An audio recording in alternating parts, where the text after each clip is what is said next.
It's time for another exciting adventure in church history. Last week, we looked at two major opportunities that the church received thanks to the support it had from the Roman emperor. First, we saw how it gave the church new chances to spread the gospel.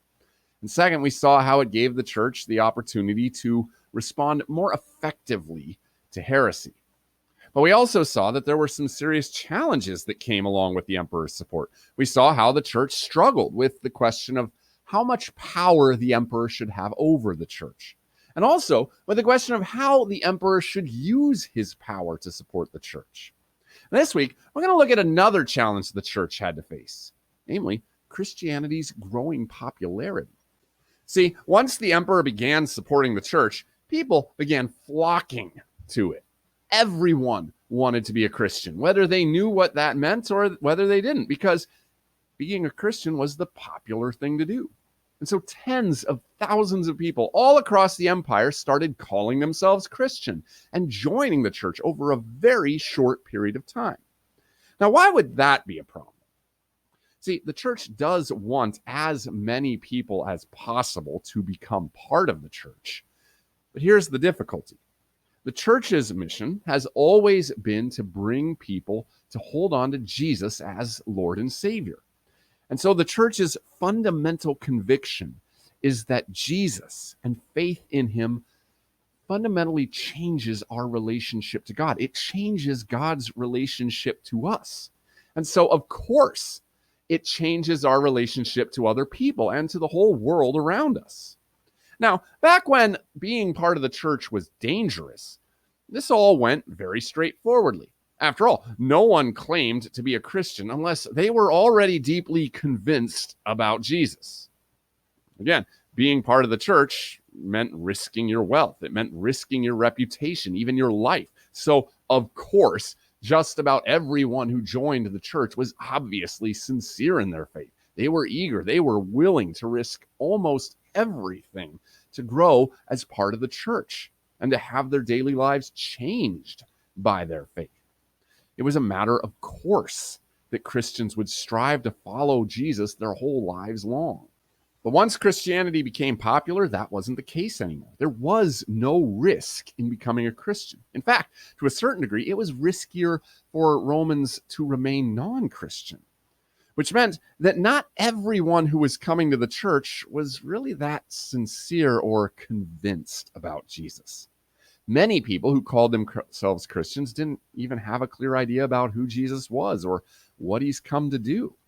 And more people were being called Christian who didn't think like Christians or act like Christians or even believe like Christians.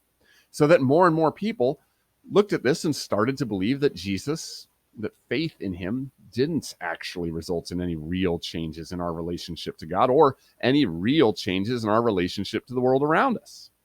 In other words, the problem that the church was facing was that the church's message and its beliefs and its life were getting watered down. For the first time in the church's history, the church had to deal with the fact that there were large numbers of people who were not Christian in faith or in life, but who were still considered part of the church. There were many ways that Christians and congregations tried to deal with all this, but there were two main reactions that are really important for the rest of history. The first, which we're going to talk about next video, was church discipline.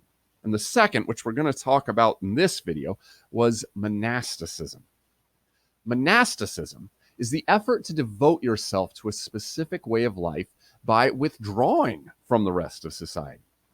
The word for someone who actually does that is a monk. A monk is someone who withdraws from normal life in society in order to pursue a different way of life. Now, there had been Christian monks pretty early in the church's life, even before Christianity started to get watered down.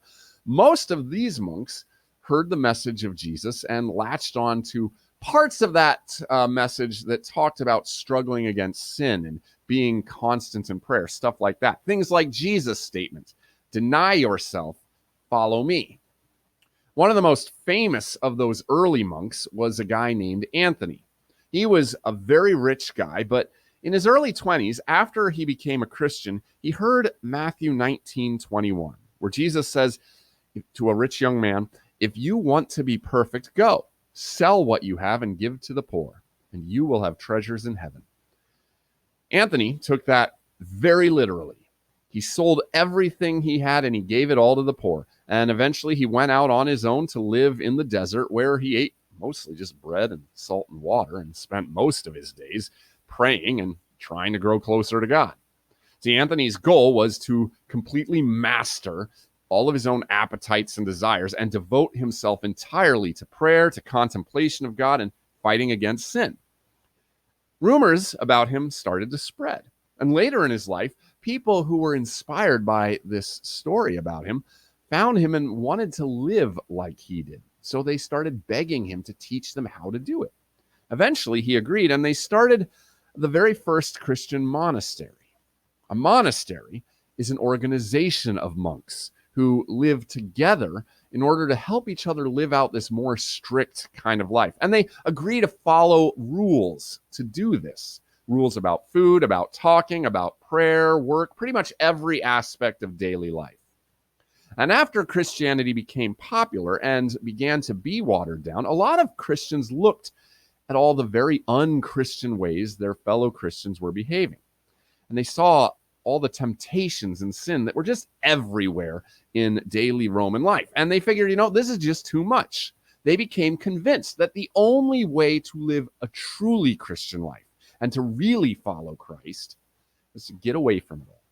So they took a cue from monasteries like the one Anthony founded and began leaving the cities, began leaving their property, their jobs, their homes, their families, and started forming new monasteries so that they could get serious about following Jesus without having to worry about being corrupted or polluted by all these distractions and sins in the rest of the world.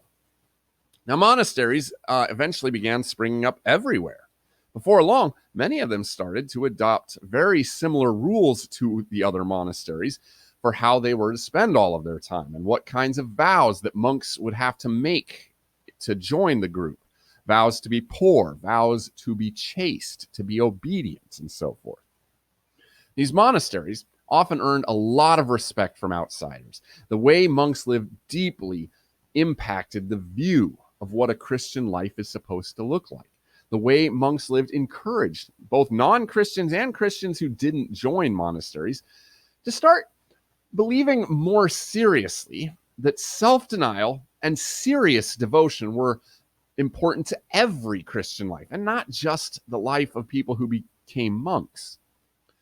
As we'll see later, that did create problems of its own, but nonetheless, monasticism did help fight against this watered-down Christianity by bringing people back to a sense that Christ does, in fact, change our relationship to God, and especially our relationship to other people.